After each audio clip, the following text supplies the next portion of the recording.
Hello everyone, എല്ലാവർക്കും ഞങ്ങളുടെ പുതിയ വീഡിയോയിലേക്ക് സ്വാഗതം. ഇന്ന് ഞങ്ങൾ രണ്ടുപേരും ഒരുങ്ങി എങ്ങോട്ടാണ് പോകുന്നതെന്നായിരിക്കും അല്ലേ. അപ്പോൾ ഇന്ന് ഞങ്ങൾ ഒരു സിനിമയ്ക്ക് പോവുകയാണ്. വെക്കേഷനൊക്കെ തുടങ്ങിയല്ലോ, അപ്പോൾ ഞങ്ങൾ വിചാരിച്ചു എന്നാൽ പോയി ഒരു സിനിമ കണ്ടിട്ട് വരാമെന്ന്. അങ്ങനെ ഞാനും ഏതമോനും റെഡിയായിട്ട് നിൽപ്പുണ്ട്. ഞങ്ങൾ രണ്ടുപേരും മാത്രമല്ല, നമ്മുടെ സുഹൃത്തുക്കളായ ഷൈബിയും ഹസ്ബൻഡും അവരുടെ കുഞ്ഞ് റോയലും ഉണ്ടായിരുന്നു. അപ്പോൾ അവരുടെ വണ്ടിക്ക് കേട്ടോ ഞങ്ങൾ പോയത്. അപ്പോൾ ഇന്നത്തെ വ്ലോഗിൽ നമ്മുടെ സിനിമയുടെ വിശേഷങ്ങളൊക്കെ ആയിരിക്കും. ഞങ്ങൾ പോകുന്നത് സീതോട്ടിലാണ് കേട്ടോ. സീതോട്ടിൽ ഈയിടയ്ക്കാണ് പുതിയതായിട്ടൊരു ഗാലക്സി സിനിമാസ് സ്റ്റാർട്ട് ചെയ്തത്. അപ്പോൾ ഞങ്ങൾ കുറച്ച് ദിവസം കൊണ്ട് വിചാരിക്കുന്നുണ്ട് അവിടെ പോകണം, ഒരു സിനിമ കാണണമെന്നൊക്കെ.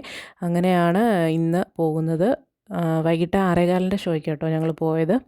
സാധാരണ ഞങ്ങൾ സിനിമയ്ക്കൊക്കെ പോകുന്നത് ഞങ്ങളുടെ പത്തനംതിട്ടയായിരുന്നു. അത് നമ്മുടെ വീടിൻ്റെ അവിടുന്ന് 1 മണിക്കൂർ യാത്രാ ദൂരമുണ്ട്. ഇപ്പം സീതോട്ടിലെന്ന് പറയുമ്പം അത്രയും വരത്തില്ല, ഒരു ഹാഫ് ആൻ അവർ കൊണ്ടൊക്കെ പോയിട്ട് വരാൻ പറ്റും. അപ്പോൾ എന്തുകൊണ്ടും നല്ലൊരു കാര്യം കേട്ടോ നമ്മുടെ നാട്ടിലൊരു തിയേറ്റർ വന്നതും അങ്ങനെ നമുക്ക് കാണാൻ പോകാൻ സാധിച്ചതൊക്കെ വളരെയധികം സന്തോഷമുണ്ട്. ഇല്ലെങ്കിൽ നമ്മൾ 1 മണിക്കൂറൊക്കെ യാത്ര ചെയ്ത് പോകാമെന്ന് പറയുന്നത് ഭയങ്കര ബുദ്ധിമുട്ടുള്ള കാര്യമാണ്. ഇതെന്ന് പറയുമ്പം അത്രയും വരത്തില്ല, ഒരു കൂടിപ്പോയ ഒരു ഹാഫ് ആൻ അവർ കൊണ്ട് പോയിട്ട് വരാം. ഇതാ ആ കാണുന്ന കേട്ടോ ഗാലക്സി സിനിമാസ്, അതിൻ്റെ ഇടയിൽ സെൻട്രൽ ബസാറും ഉണ്ട്. അപ്പം പിള്ളേരൊക്കെ ഇറങ്ങുക, അവർ ഭയങ്കര ഹാപ്പി ആട്ടോ. അവർക്ക് കോമഡി സിനിമയാണെന്ന് പറഞ്ഞുകൊണ്ടാണ് ഏതമ്മ വന്നത്. അവനതാണ് കാണാൻ കൂടുതൽ ഇഷ്ടവും. അപ്പം ഞങ്ങൾക്ക് 4 പേർക്കും അതാട്ടോ കോമഡി ഫിലിം കാണുന്നതിനോടാണ് താല്പര്യം. അങ്ങനെ അവിടുന്ന് 3-ാമത്തെ നിലയിലായിരുന്നു സിനിമാ തിയേറ്റർ. പിന്നൊരു കാര്യമെന്ന് പറഞ്ഞു കഴിഞ്ഞാൽ, ഞങ്ങൾ ആദ്യമായിട്ടാട്ടോ ഒരു സിനിമയ്ക്ക് ഒരു 5 മിനിറ്റ് നേരത്തെ ഞങ്ങൾ തിയേറ്ററിൽ എത്തുന്നത്. സാധാരണ ഞങ്ങൾ പോയിട്ടുണ്ടെങ്കിൽ സിനിമ തുടങ്ങിയതിന് ശേഷമായിരിക്കും ഞങ്ങൾ തിയേറ്ററിൽ എത്താറുള്ളത്. അങ്ങനെ കുഴപ്പമൊന്നുമില്ലായിരുന്നു. ഷാജി പാപ്പൻ്റെ ആ ഒരു വരവും ആ ഒരു മ്യൂസിക്കും അതൊക്കെ ഒരു ഓളം ഉണ്ടായിരുന്നു.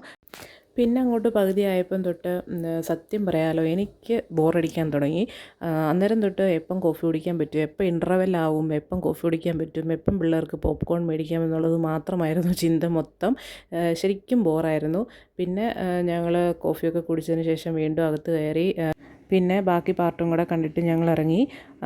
സത്യം പറഞ്ഞു കഴിഞ്ഞാൽ അത്യാവശ്യം കോമഡിയൊക്കെ ഉണ്ട്. പിന്നെ ഷാജി പാപ്പൻ്റെ വരവ്, ആ മ്യൂസിക്, ആ ഒരു ഓളം, അതൊക്കെ തന്നെ ഉള്ളൂ. അല്ലാണ്ട് ഈ സിനിമയിൽ പ്രത്യേകിച്ച് എടുത്ത് പറയാനായിട്ടൊന്നുമില്ല. ടോട്ടലി പറയുവാണെന്നുണ്ടെങ്കിൽ എനിക്ക് സിനിമ വളരെയധികം ഇഷ്ടപ്പെട്ടില്ല എന്ന് തന്നെ ഞാൻ പറയും. അതെൻ്റെ പേഴ്സണൽ ഒരു അഭിപ്രായമാണ്. അപ്പോൾ എല്ലാവർക്കും അങ്ങനെ ആയിരിക്കണമെന്നില്ല കേട്ടോ. ചിലർക്ക് ഇഷ്ടപ്പെടും, ചിലർക്ക് ഇഷ്ടപ്പെടാതെ ഇരിക്കാം. അപ്പോൾ ആട് 3 മൂവി കണ്ട ഒരു വ്യക്തിയാണ് നിങ്ങളെങ്കിൽ നിങ്ങളുടെ അഭിപ്രായം കമൻറ്റ് ബോക്സിൽ ഇട്ടോളൂ. അപ്പോൾ ഞങ്ങൾ വീടെത്താറായി. ഞങ്ങളെ ഇറക്കി വിട്ടതിന് ശേഷം അവർ തിരിച്ച് വീട്ടിലേക്ക് തന്നെ പോയി. അപ്പോൾ ഇത്രയൊക്കെ തന്നെ ഉള്ളൂ. ഞങ്ങളുടെ ഒരു കുഞ്ഞു വ്ലോഗ് ഇഷ്ടപ്പെട്ടിട്ടുണ്ടെങ്കിൽ തീർച്ചയായിട്ടും സപ്പോർട്ട് മീ. എൻ്റെ ചാനൽ സബ്സ്ക്രൈബ് ചെയ്യാൻ മറക്കല്ലേ. അപ്പോൾ അടുത്തൊരു വീഡിയോ ആയിട്ട് നമുക്ക് വീണ്ടും കാണാം. അതുവരെ എല്ലാവരും സേഫായിട്ടിരിക്കുക. ബൈ. Thank you.